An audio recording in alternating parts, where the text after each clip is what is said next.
मोरन जुवेनी को संभालता है, उसे शांत कराता है और तब उसे पास कहीं एक छोटे से बेंच पे बैठा देता है। मोरन उसे पकड़ पाता और जुवेनी रोते हुए कहता है, ये हमारा भंगी नहीं है, भंगी कभी ऐसी बातें नहीं कर सकता।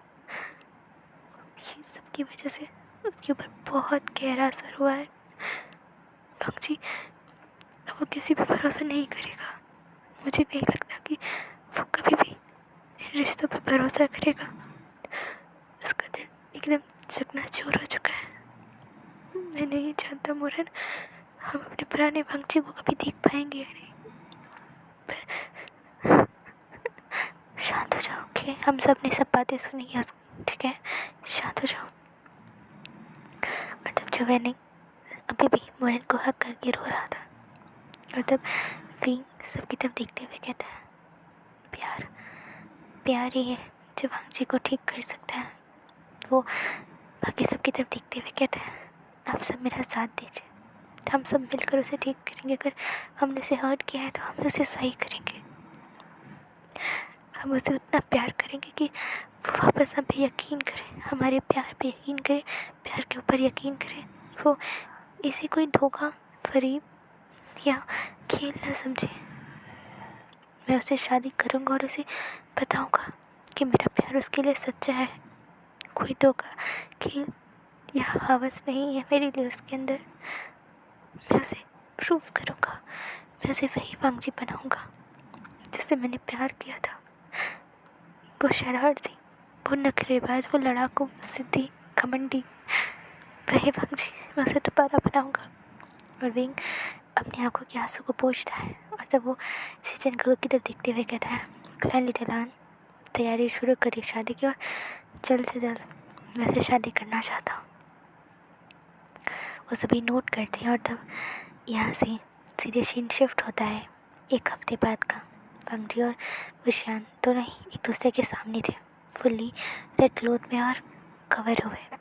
वो दोनों ही एक दूसरे को पो करते हैं, हेवन अर्थ की तरफ, एल्डर्स की तरफ, फिर एक दूसरे की तरफ पो करते हैं। और तब वो दोनों ही अपनी मैरिज को के वोज को ख़त्म करते हैं। आज वो दोनों ही मैरिड थे। और तब बैंक्वेट हॉल में वांगजी चुपचाप पुतले की तरह बैठा हुआ था और विंग सबसे बातें कर रहा था, हंस रहा था। उसने वांगजी के हाथों को पकड़ा हुआ था, होल्ड किया हुआ था। वांगजी के हाथ एकदम ठंडे थे, मानो उनमें कोई जान ही ना हो। विंग उसे देख रहा था, पर वांगजी कुछ नहीं कहता। वांगजी देर जहाँ जब तक उसे बैठना था वो बैठता है और तब वो नियोसांग और जुवेनिंग के साथ चिंचिया जाता है। विंग ने डिसाइड किया था कि वो यहीं रहेगा उसके साथ, उसके ओमेगा के साथ लाइनक्लैन में, क्योंकि वैसे भी वो वीकलैंड छोड़ चुका है तो वो वहाँ वापस जाएगा भी नहीं। और वांगजी को भी यहाँ रहना होगा ताकि वो सभी मिलकर उसे ठीक कर सके, अपने प्यार से उसके उस कोल्ड बड़े दिल को फिर से वार्म कर सके। और तब वांगजी को चिंची में लाया जाता है जो बहुत ही सुंदर तरीके से डेकोरेटेड हुआ था। वांगजी बेड पे एकदम सेट पे बैठ जाता है और विंग के आने का वेट करता है। विंग थोड़ी ही देर में अंदर आता है। वो देखता है कि वांगजी वैसे ही बैठा हुआ था। विंग गेट को बंद करता है और उसके पास आता है। वो धीरे से वांगजी के व्हील को हटा के और वो देखता है कि वांगजी का चेहरा एकदम ब्लैंक था, उसके अंदर कोई भी इमोशन नहीं थे। वांगजी को वो देख रहा था और तब वांगजी कहता है, क्या तुम चाहते हो मैं अपने कपड़े उतार कर ले जाऊँ? विंग ये सुनता है तो उसके हार्ट में बहुत गहरा दर्द होता है। वो उसकी आंखों में आंसू आ गए थे। वो ना में सर हिलाता और अपने सर को झुका लेता है। तो वांगजी कहता है, ठीक है तुम्हारी मर्जी। और वो ऐसा कहकर उठता है। वो चल जाता है, अपनी सारी ज्वेलरीज को उतार देता है, धीरे धीरे करके खोलने लगता है। और तब विंग उसके पीछे आता और कहता है, क्या मैं कर दूँ? वांगजी कुछ नहीं कहता और अपने हाथों को हटा लेता है। विंग एकदम प्यार से जेंटली उसके बालों में से वो सभी पिंस को, हेयर पिंस को, सबको हटाता है, उसके ज्वेलरीज को उतारता है, उसकी हैवी से रोप को उतारता है। और वांगजी अब मिडिल रोप में था। वुशियान जाता है और कुछ वांगजी के नाइट रोप्स कंफर्टेबल सॉफ्ट उसे ला कर दे देता है, 1 टॉवल के साथ। और तब वो कहता है, तुम बात लेकर आओ जाओ, फिर मैं चला जाऊँगा। फंग जी नोट करता है और चुपचाप वहाँ से चला जाता है। फंग जी कुछ नहीं कहता और वो चुपचाप वॉशरूम में जाता है, एक लॉन्ग रिलैक्सिंग शावर लेता है और जब बाहर आता है और वो देखता है कि वशियान ने भी अपनी सारी ज्वेलरीज को उतार दिया है, हेयर पिन्स को निकाल दिया है और अपनी आउटर रोब को भी निकाल दिया है, उस भारी से वेडिंग रोब को। और तब वो जाता है, वशियान जाता है बात लेने के लिए। फंग जी चुपचाप बेड पे आके बैठ जाता है। वो अपने बालों को ड्राई कर रहा था। वशियान नहा कर बाहर आता है और वो देखता है कि फंग जी अपने बालों को ड्राई कर रहा है, तो वो जाता है पीछे फंग जी की और उसके हाथों से उसके टॉवल को ले लेता है। फंग जी कहते हैं, वशियान हाँ, क्या मैं एक बात पूछूं? पूछो। क्या तुमने मेरी सारी बातें सुनी थी? कौन सी बातें फंग जी? जो मैंने वेनिंग से कही थी। हाँ, मैंने सुना था। मैं जानना चाहता था तुम्हारी फीलिंग्स क्या है। तो तुम्हें क्या लगता है, क्या मैं गलत हूँ? नहीं, तुम गलत कैसे हो सकते हो लंजा? कभी नहीं। तुमने तो ये सब कुछ सहा मेरे लिए, सब कुछ सहा। अगर मैं होता तो शायद वही उस अल्फा की और तुम्हारी जान ले लेता, अगर तुमने ऐसा किया होता तो। पर तुमने तो ये सब कुछ सहा क्योंकि तुमने देखा कि मैं शायद हैप्पी हूँ और तुम पीछे हट गए। फंग जी, तुम नहीं जानते पर तुमने खुद ही खुद मुझसे बहुत ज़्यादा प्यार कर लिया। फंग जी जिसके चेहरे पे एक छोटी सी स्माइल आ जाती है और वो कहता है, ये तो है कि मैंने तुमसे पागलों की तरह प्यार कर लिया है और अब मुझे नहीं पता मेरा पागलपन मुझे, तुम्हें या किस किस को हर्ट करेगा। मुझे इसका अंत नहीं पता। मैं नहीं जानता कि क्या होने वाला है। वशियान उसके बालों को ट्राई कर चुका था। वो टॉवल को साइड रखता है और तब कहता है, जो भी होगा तुम्हारा अल्फा हमेशा तुम्हारे साथ होगा। फंग जी उसकी तरफ देखते हुए कहता है, वादे मत करो जो पूरे नहीं कर सकते। और वैसे भी अल्फा, ये मैं भी तुम्हें मानता भी नहीं हूँ। और वैसा कहकर वशियान की तरफ देखते हुए कहता है, क्या मैं कपड़े उतारूं? वशियान उसे पकड़ लेता है टाइटली और कहता है, नहीं नहीं लज्जा, नहीं, बिल्कुल नहीं। और वो चुपचाप सो जाता है। वशियान भी लेट जाता है। तो वो कहता है, क्या मैं तुम्हें हाँ करके सो सकता हूँ? फंग जी उसकी तरफ देखते हुए कहता है, क्या आप मेरी परमिशन चाह रहे हो या राय मांग रहे हो? मैं तुम्हारी इच्छा जानना चाहता हूँ कि तुम क्या चाहते हो। क्या तुम चाहते हो कि मैं तुम्हें टच करूँ? क्या तुम्हें चाहते हो कि मैं तुम्हें अपनी आर्म्स में लेकर टाइटली सो जाऊँ? फंग जी कहता है, मुझे ठंड लग रही है। और तब विंग उसके पास आता है, उसे टाइटली अपने आर्म्स में होल्ड कर लेता है और वो दोनों ही ऐसे सो जाते हैं। अब नेक्स्ट मॉर्निंग होती है। फंग जी रोज़ की तरह 5 बजे उठ जाता है, पर आज वो देखता है कि वशियान भी उठा हुआ था। वशियान ऑलरेडी बात लेकर आ चुका था। फंग जी और वशियान दोनों एक दूसरे को ग्रीट करते हैं और तब फंग जी वहाँ से बात लेने के लिए चला जाता है। फंग जी तब आता है और तब वहाँ से वो बाहर जाता है अपने गार्डन में और अपने फूल पौधों को पानी देने लगता है, उनके साथ थोड़ी सी बातें करता है। और तब वो अंदर आता है और वो देखता है कि विंग ने सब ब्रेकफास्ट बना दिया है। तो वो उसकी तरफ देखते हुए कहता है, ये क्या किया आपने? आप तो काका के साथ जाके खाने वाले थे ना, तो आपने यहाँ क्यों ब्रेकफास्ट बनाया? वो भी इतना ज़्यादा? कौन आने वाला है इतना? ये ब्रेकफास्ट कौन खाएगा? क्यों नहीं, यहाँ पर सभी कोई आएंगे ताकि वो सब हमारे साथ ब्रेकफास्ट कर सकें। और तभी पीछे वहाँ पर सभी लोग थे, लैन हुआन, लैन जिरैन, मोसन सरन, मोरन, जो वेनिंग नहीं हो सा, वो सभी वहाँ थे। फंग जी सबको देखता है और तब वो स्माइल करते हुए कहता है, आप लोग जाकर अंदर खाना खा सकते हैं, मुझे भूख नहीं है। फंग जी वहाँ से जाने लगता है और तब हुआन उसके पास आते उसके हाथ को पकड़ लेते हैं। फंग जी जब ये देखता है तो वो जल्दी से अपने हाथ को छुड़ा लेता है और कहता है, ये क्या कर रहे क्लैरिटी लाना, आपको ऐसा नहीं करना चाहिए। और जब भांजी के मुंह से क्लैरिटी लान दोबारा लाइन 1 सुनते हैं तो वो 2 कदम पीछे हट जाते हैं। तब भांजी कहता है, क्लैरिटी लान, आपको एक ओमेगा को ऐसे नहीं टच करना चाहिए, आपके होने वाले ओमेगा को पसंद नहीं आएगा। और वैसे भी आपको अपने लिए ओमेगा ढूंढना था ना, आप ढूंढिए, आप सब यहाँ वेलकम है, आप सब बैठकर खाना खा सकते हैं, मुझे कुछ खास भूख नहीं है तो मैं जा रहा हूँ। और वैसा कहकर चुपचाप वहाँ से चला जाता है। वो सभी सिर्फ वांगची की तरफ देख रहे थे और हुआन बस वांगची की बात सुन रहा था। क्लैरिटी डला, वो हंसते हुए कहता है, हाँ, यही मैंने कहा था उसे बुलाने को, और अब जब वो बुला रहा है तो मुझे क्यों दर्द हो रहा है। भगवान के आंखों में आंसू थे, फिर वो कुछ नहीं कहते, वो सब आकर वहाँ बैठकर खाने लगते हैं।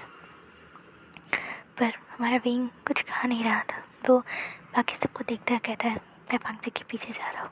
और वो कुछ खाना पैक कर लेता है और तब वो जाता है, वो देखता है कि वांगची क्लास में बैठा हुआ है और अपनी पढ़ाई पढ़ रहा है, कुछ कर रहा है। तो वहाँ पर विंग आता है, उसके सभी कागज़ों को, पेपर को हटा देता है और उसके सामने खाना रख देता है।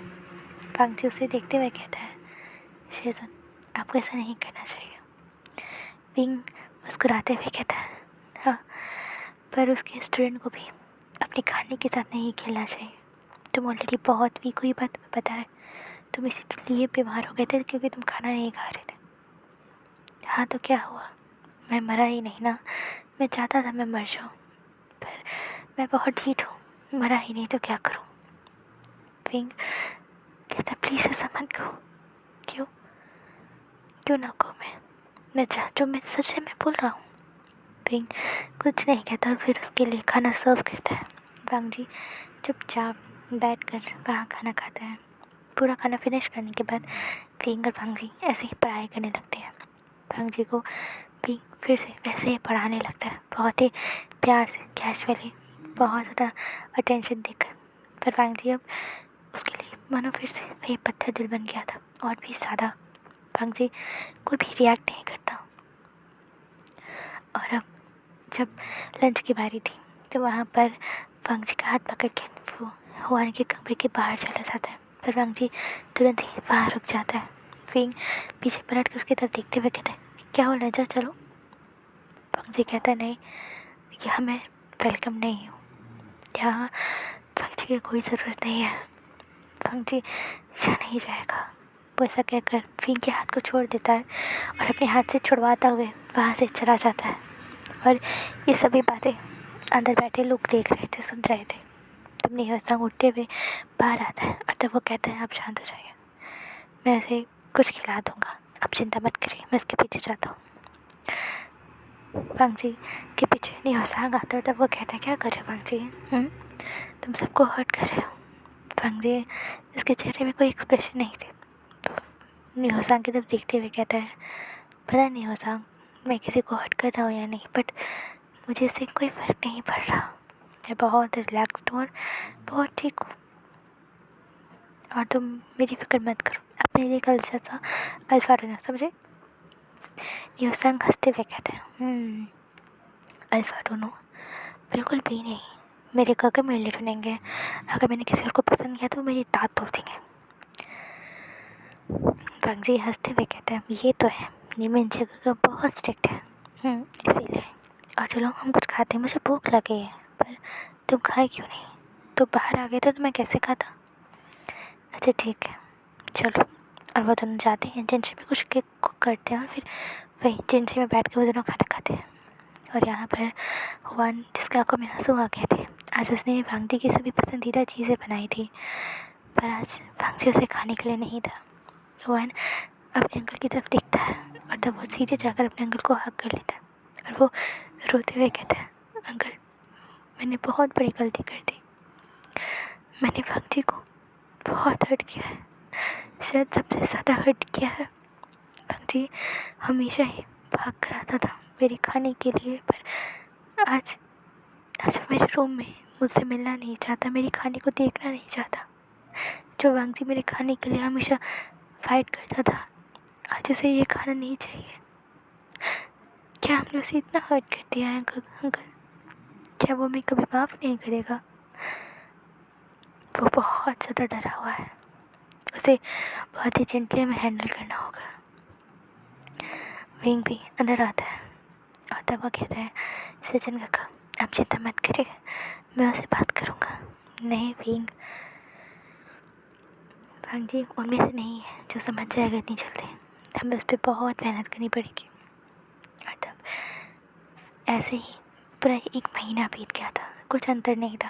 वांग जी चिची में ही 3 टाइम का खाना खाता, विंग उसे हाँ करके सोता और अपनी क्लासेस करता। बट विंग उसके लिए वो सब कुछ करता है जो कल्फा चाहता है, अपनी उम्मीद के लिए करता है।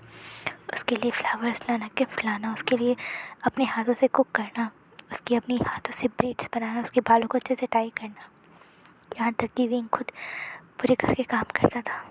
वांग जी अब इन दिनों अपने प्रैक्टिस पे ज़्यादा ध्यान देता था, उसे दुनिया से कोई मतलब नहीं रह गया था।